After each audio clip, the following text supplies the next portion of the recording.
नमस्कार दर्शकों, काशी हलचल में आप सभी का स्वागत है।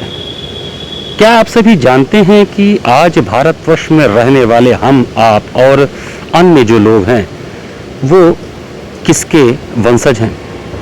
अगर हम रामायण की बात करें तो हमारा ध्यान जाता है भगवान राम की ओर। लेकिन भगवान राम के समय में उस समय की जो मुख्य प्रजातियां थीं वो थे कोल, भील और गोंड। आपको पता होगा 14 वर्षों के लिए भगवान राम जब अयोध्या से निकले तो इन जनजातियों के लोगों ने उनकी सेवा की थी और उनकी सहायता की थी।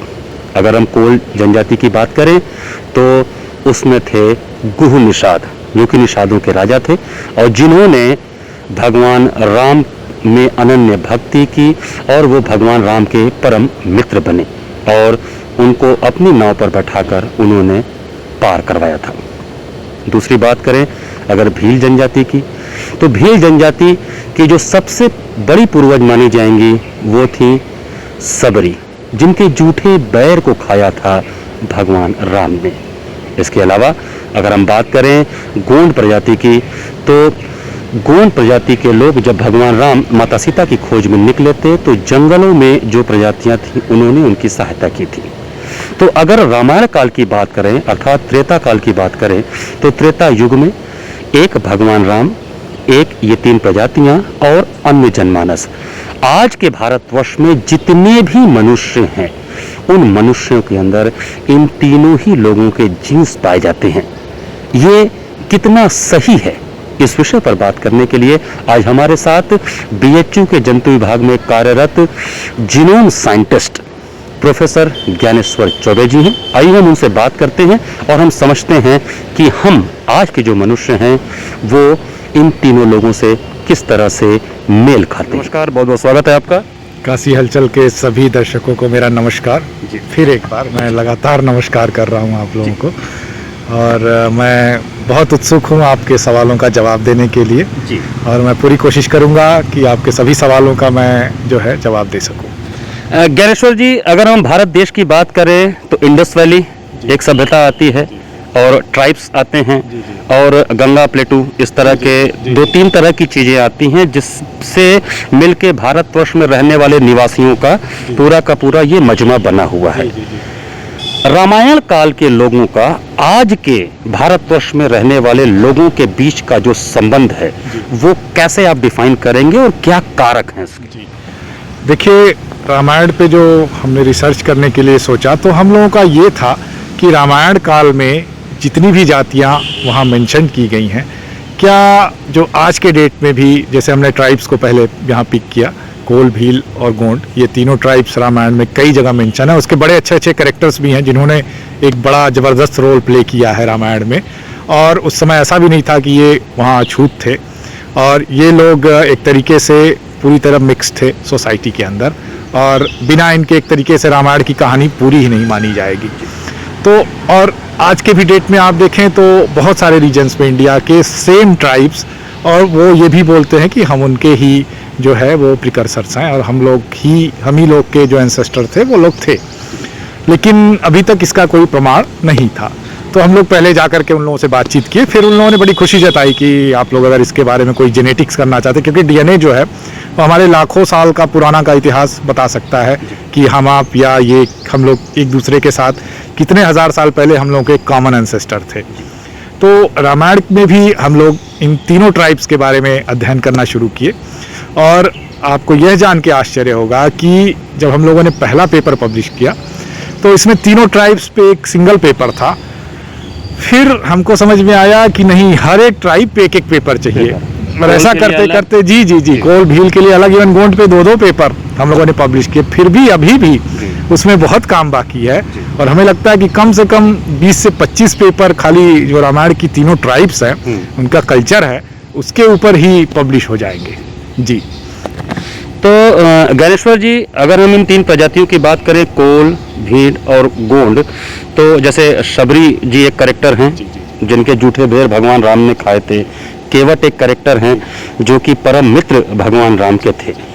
तो अगर हम भगवान राम की बात करें और उनके पूरे परिवार की बात करें और सामान्य जनता की उस समय की बात करें, तो क्या उसमें उस समय क्या कॉमन था उन लोग के बीच में, और वो क्या कॉमन चीज आज के भारतवर्ष के मनुष्यों में पाया जा रहा है? जी, हमारे मन में भी यही एक पहला सवाल था। इसी सवाल को लेकर के ही हम लोग काम करना शुरू किए। पहली चीज कि हमने ये एज्यूम किया कि जो उस समय ट्राइब्स थी सेम नाम से थी, आज के डेट में भी वही होंगी, ठीक।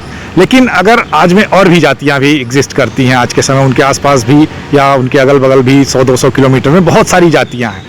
तो हमारा पहला सवाल ये था कि ये हम मान के चलते हैं कि ये ट्राइब रामायण काल से हैं, तो क्या जो इनके आसपास रहने वाली जातियां हैं तो या तो इनसे बहुत विभिन्न होंगी क्योंकि ये बहुत ही यूनिक हैं, बहुत पुराने समय से चली आ रही हैं, या इनका एक जीन जो है, जीनोम जो है, वो इनके साथ काफ़ी बहुत अच्छे तरीके से मैच करेगा।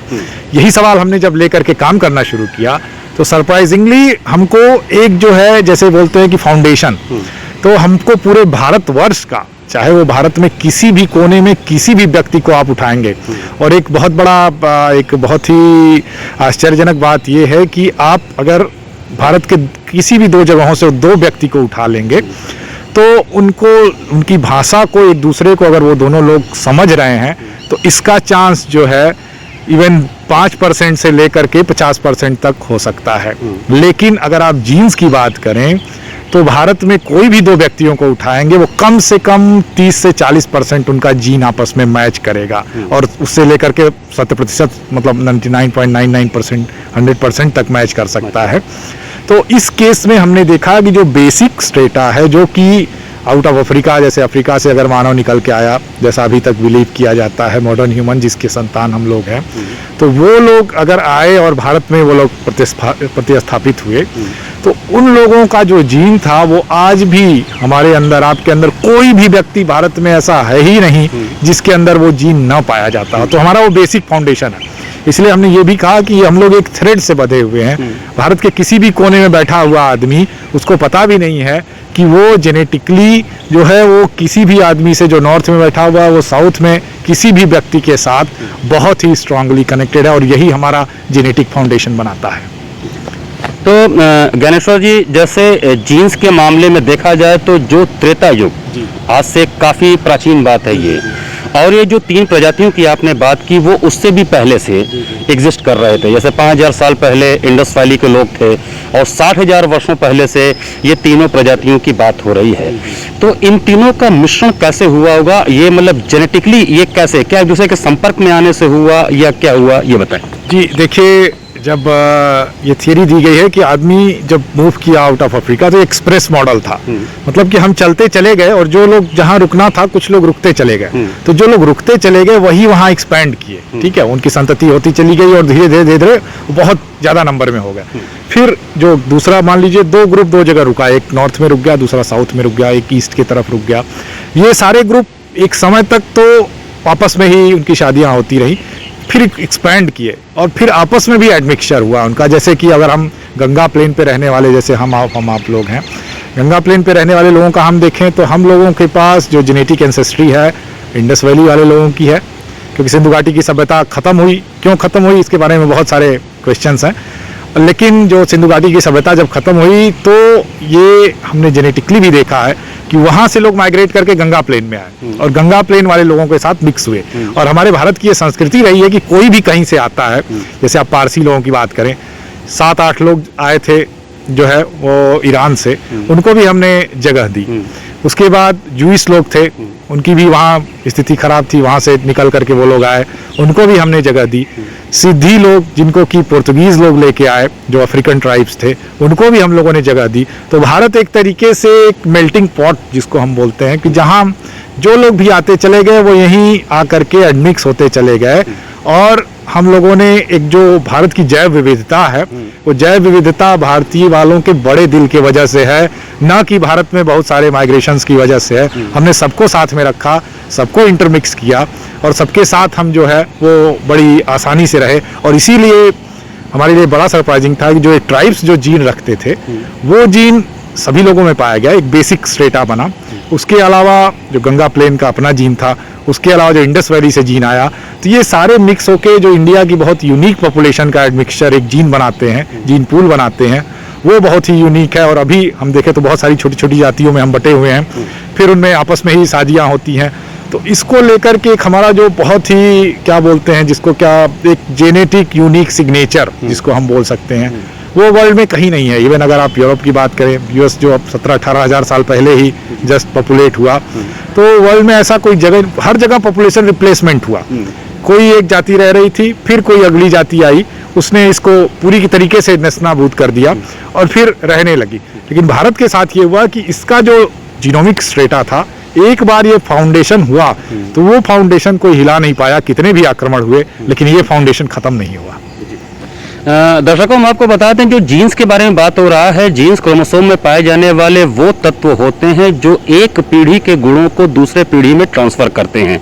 अब अगर मैं जीन्स स्ट्रक्चर की बात कर रहा हूं, ज्ञानेश्वर जी के साथ हमारी चर्चा चल रही है, अगर इस समय प्रेजेंट में भारतवर्ष के किसी भी इंसान को हम उठा लें तो उसके अंदर 3 तरह का जो मिक्सचर है, एक भगवान राम की हम फैमिली की बात कर लें, और एक हम उन तीनों ट्राइब्स की बात कर लें, और एक हम बात कर लें जो गंगा प्लेटू के लोग थे, ये तीनों ही लोगों का जो मिश्रण था, उसके जीन्स हर भारतवर्ष के नागरिक के अंदर पाए जाएंगे। ज्ञानेश्वर सिंह जी, अगर मैं जेनेटिक्स की बात कर लूँ, जीन्स स्ट्रक्चर की बात कर लूँ, तो ये हिंदू मुस्लिम सिख ईसाई का झगड़ा तो अपने आप खत्म हो जाता है? जी नहीं, देखिए इसमें कोई झगड़ा वाली बात ही नहीं है। और आप किसी को भी उठा लें, भले ही हम लोग एक छोटे छोटे ग्रुप में, इवन जो कास्ट वाला ग्रुप है, जैसे एक कोई हायर कास्ट में अपने को बोलता है, कोई मिडिल कास्ट में बोलता है, जो गवर्नमेंट ने डिवाइड किया है शेड्यूल कास्ट शेड्यूल ट्राइब, तो भारत में इन सारे लोगों का जो जीन है, जो बेसिक वो फाउंडेशन है, जैसा मैंने पहले भी बताया, वो एग्जैक्टली एक है।